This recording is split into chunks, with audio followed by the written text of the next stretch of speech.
Winnebago acaba de quebrar, y ahora sabemos por qué. Un ex empleado ha expuesto una estafa de producción impulsada por el director ejecutivo que vendía RVs, sin terminar para alcanzar las cifras.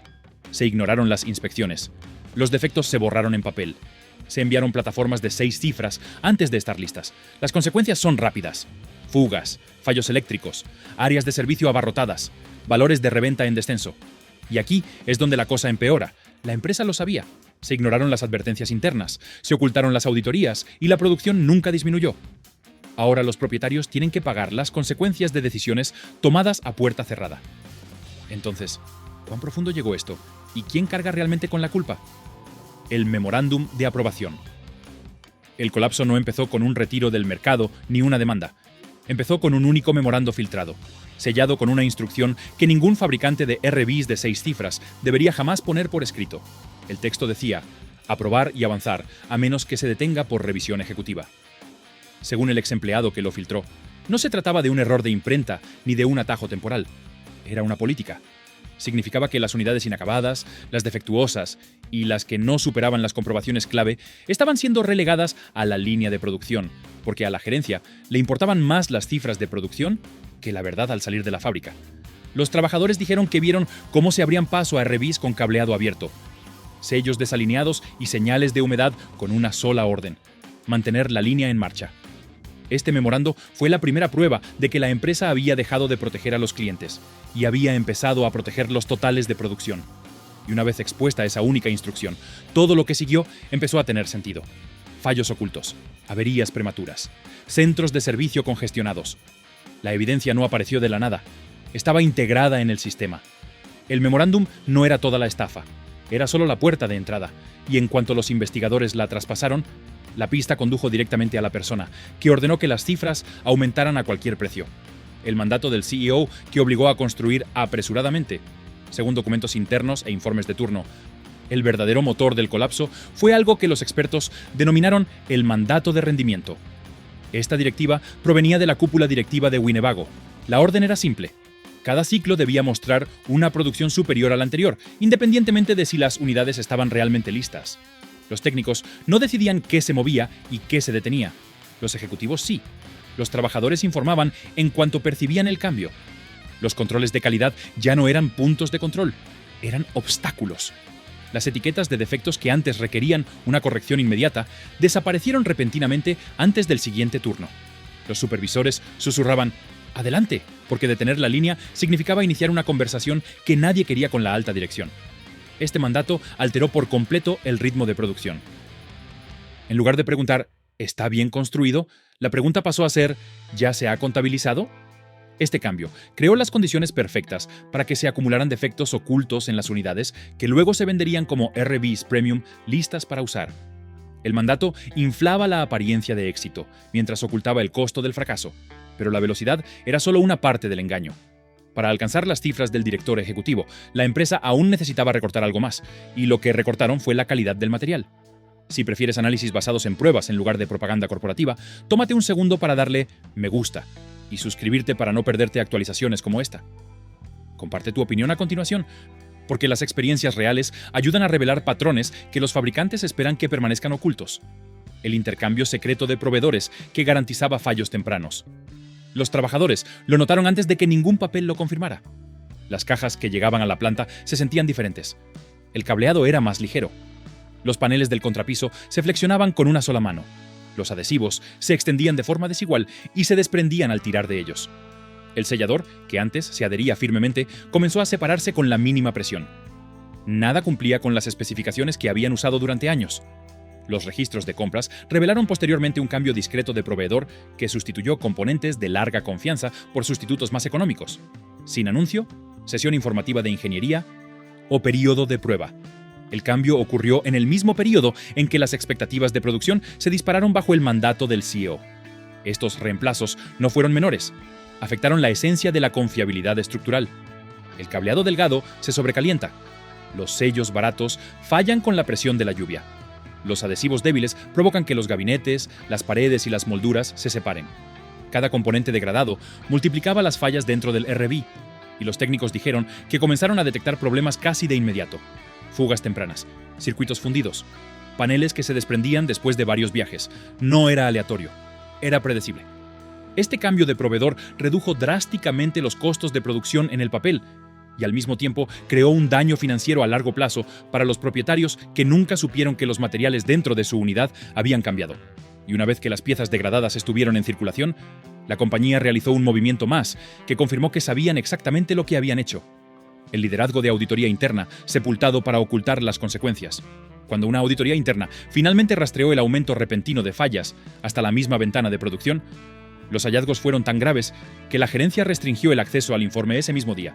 La auditoría mostró tasas de fallas que casi triplicaban las de años anteriores.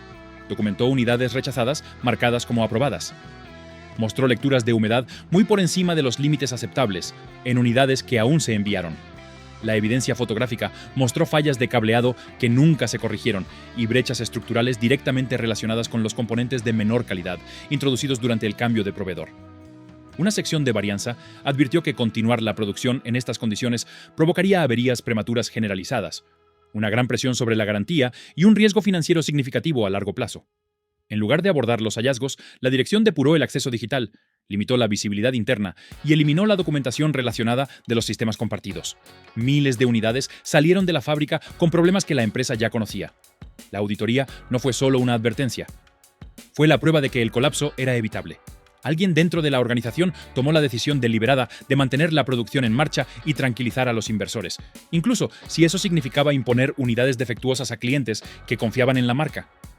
Y en el momento en que enterraron la auditoría, el colapso se trasladó más allá de la fábrica y al mundo real, donde los propietarios pronto enfrentarían las consecuencias de esas decisiones. Los primeros fracasos llegan rápidamente y afectan las billeteras de inmediato. Las primeras señales de problemas aparecieron mucho antes de lo esperado. A las pocas semanas de la entrega, los centros de servicio comenzaron a registrar filtraciones en las juntas del techo y los marcos de las ventanas, a veces tras solo unas pocas visitas. Las lecturas de humedad mostraban niveles elevados en los paneles del contrapiso que deberían haber permanecido secos durante años. Los técnicos compartieron fotos de esas primeras visitas, que mostraban suelos blandos, material de pared con burbujas y rastros de agua formándose detrás de los armarios. Los problemas eléctricos les siguieron de cerca. Los circuitos de iluminación se cortocircuitaron sin previo aviso. Los paneles de control parpadeaban durante el funcionamiento normal.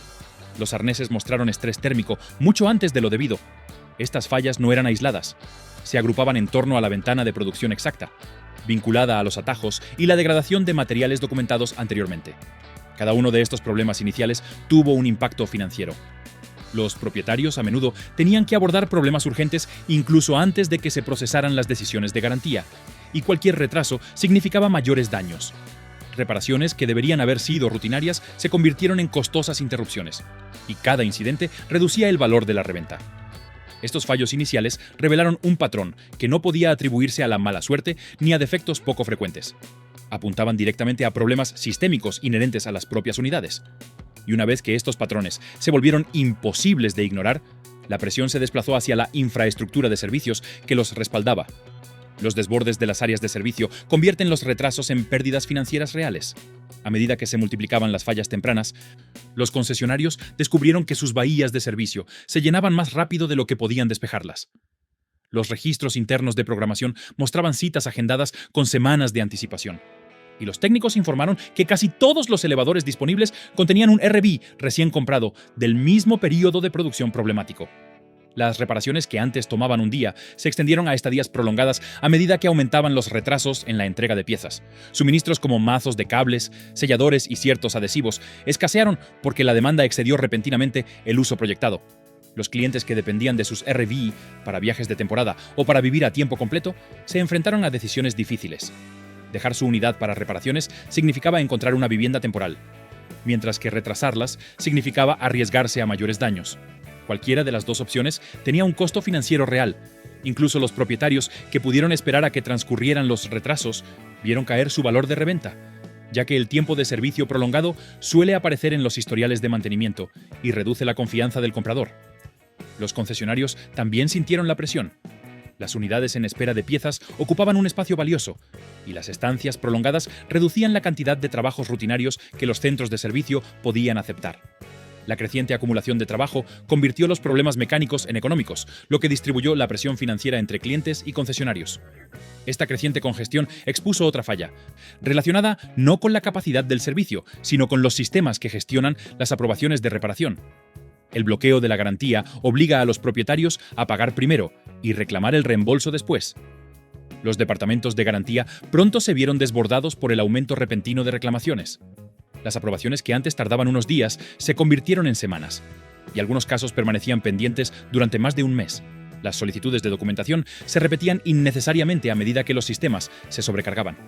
Los propietarios que necesitaban reparaciones urgentes se enfrentaban a una dura realidad. Una gotera en el techo no puede esperar, y una falla eléctrica supone riesgos inmediatos para la seguridad. Muchos decidieron pagar de su bolsillo simplemente para evitar que los daños se extendieran, con la esperanza de obtener un reembolso. Pero incluso los plazos de reembolso se ralentizaron, lo que generó una presión sobre el flujo de caja para quienes se vieron afectados. Los registros de garantía de las líneas internas mostraban que los retrasos aumentaban constantemente a medida que se ingresaban más reclamaciones al sistema. Algunos propietarios informaron haber enviado las mismas fotos y notas de reparación varias veces sin que se produjeran cambios. Estos retrasos conllevaron consecuencias ocultas. Cuanto más tiempo permanecía un problema sin resolver, más se perjudicaba la disponibilidad para la reventa. Los compradores potenciales suelen evitar unidades con reclamaciones pendientes o un historial de reparaciones extenso, y los concesionarios tienen en cuenta estas incertidumbres al ofrecer un vehículo como parte de pago. La paralización de la garantía no solo incomodó a los propietarios, sino que redujo directamente el valor de la unidad y aumentó la probabilidad de un patrimonio neto negativo. A medida que estos problemas se intensificaron, las señales financieras se volvieron tan fuertes que los observadores externos ya no pudieron ignorar lo que estaba sucediendo. Y esa atención cambió rápidamente la perspectiva del mercado. Los analistas observan los patrones y congelan la confianza del mercado. Cuando los analistas comenzaron a revisar los gastos de garantía, los grupos de fallos y los patrones de reparación, sus evaluaciones cambiaron casi de inmediato. Los informes de pronósticos indicaron tasas de fallos muy superiores a las normas históricas y advirtieron que las responsabilidades por garantía presentaban una marcada tendencia al alza. Algunos analistas rebajaron sus proyecciones tras examinar los modelos de costes de reparación que mostraban una elevada exposición a largo plazo. Estos ajustes no quedaron ocultos en las notas técnicas. Los inversores observaron las revisiones y comenzaron a incorporar el riesgo en los precios. La confianza se debilitó y ese cambio se extendió por todo el ecosistema de reventa. Cuando la confianza cae, el valor de los vehículos usados también. Los concesionarios se basan en la estabilidad proyectada para orientar las ofertas de intercambio y los precios minoristas. Una vez que esas proyecciones se debilitaron, la presión sobre los precios aumentó de forma generalizada. Las notas de los analistas hicieron referencia a los mismos indicadores que surgían en los centros de servicio. Fallos relacionados con la humedad, averías eléctricas y problemas estructurales concentrados en un ciclo de producción específico.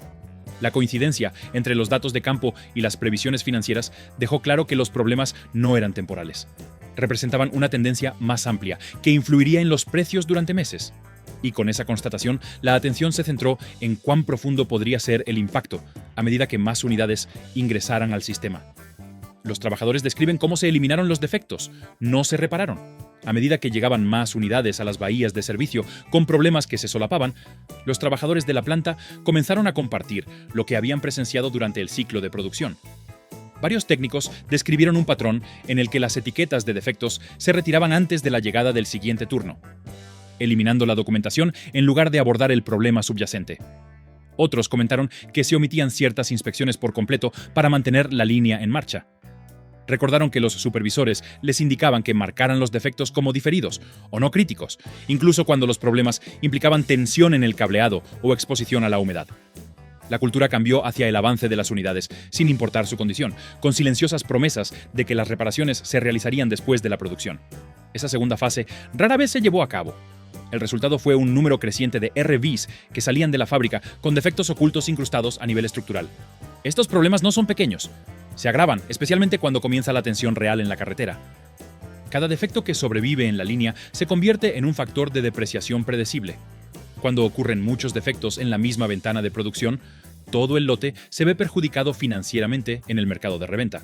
Los propietarios se enfrentan a mayores costos de reparación y ofertas más bajas, porque los problemas ocultos reducen las expectativas de fiabilidad a largo plazo.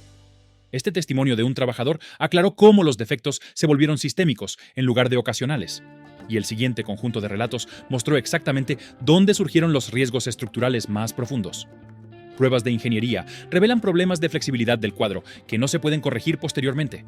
Los equipos de ingeniería realizaron pruebas rutinarias de torsión y rigidez en los primeros prototipos, y los resultados mostraron un patrón que debería haber motivado un rediseño inmediato. Al someter los bastidores a fuerzas de torsión que imitaban las condiciones de una carretera, las lecturas de tensión superaron los límites aceptables.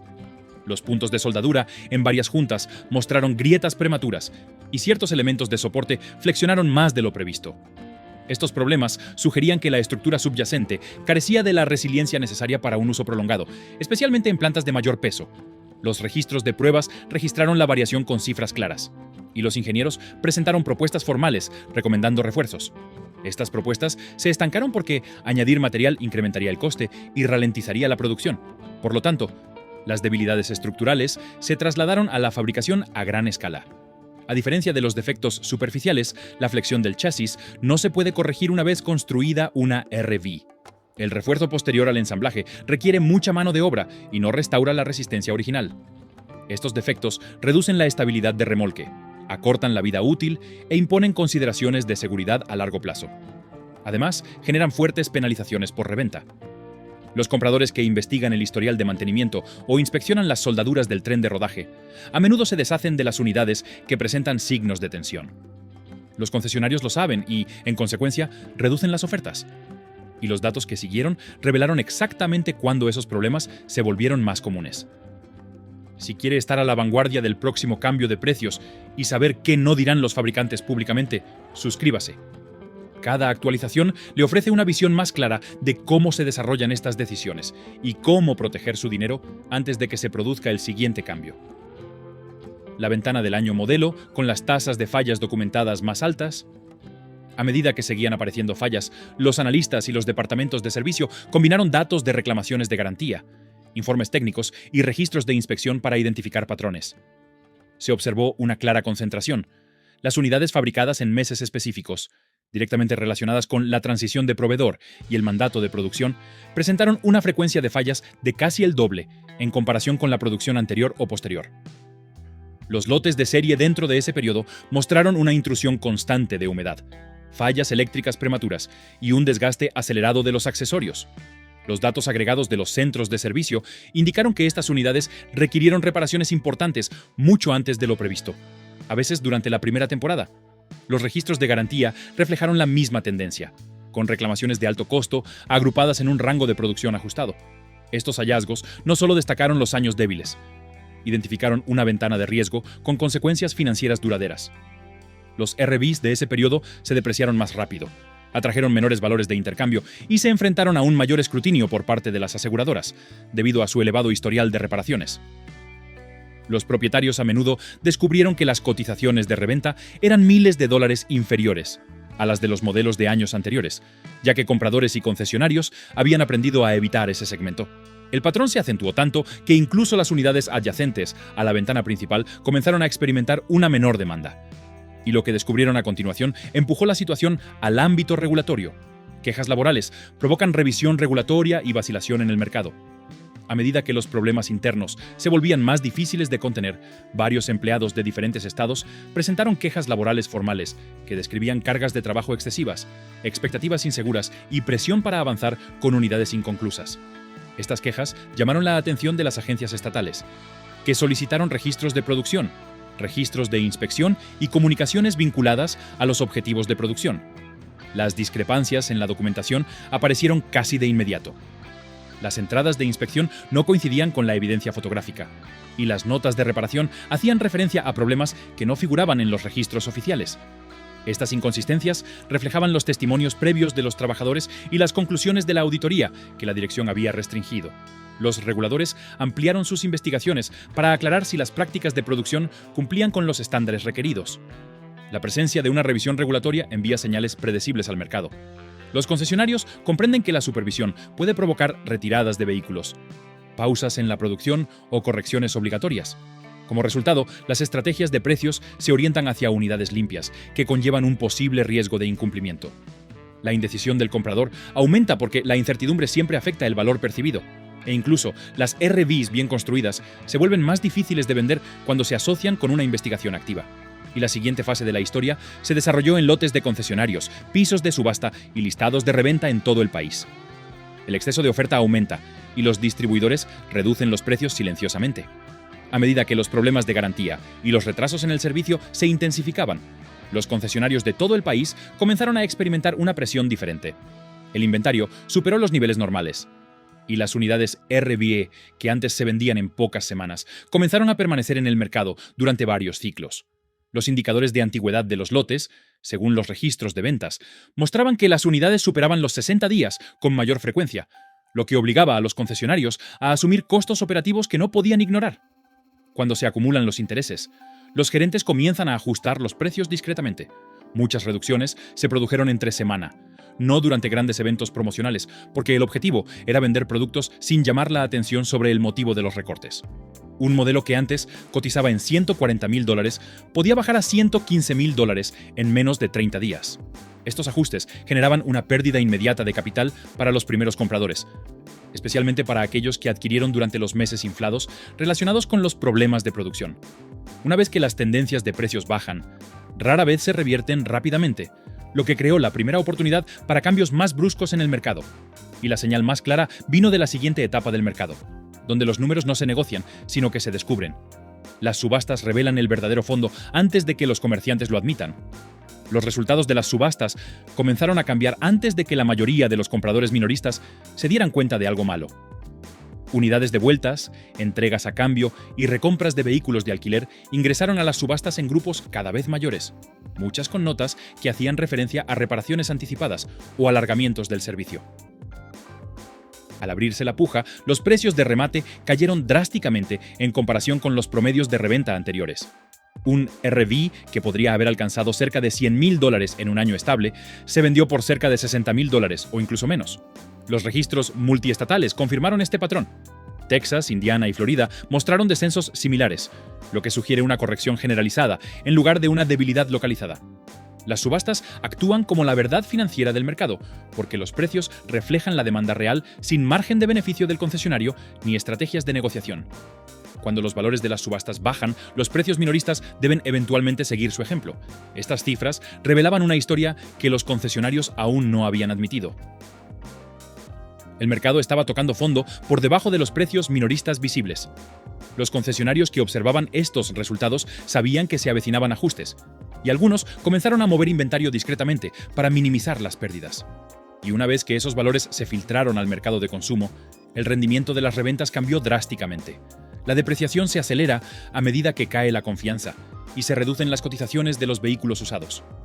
A medida que los precios de subasta seguían bajando, las curvas de depreciación se acentuaban en los modelos afectados. Las guías de valoración actualizaban sus estimaciones, y las revisiones no eran nada sutiles.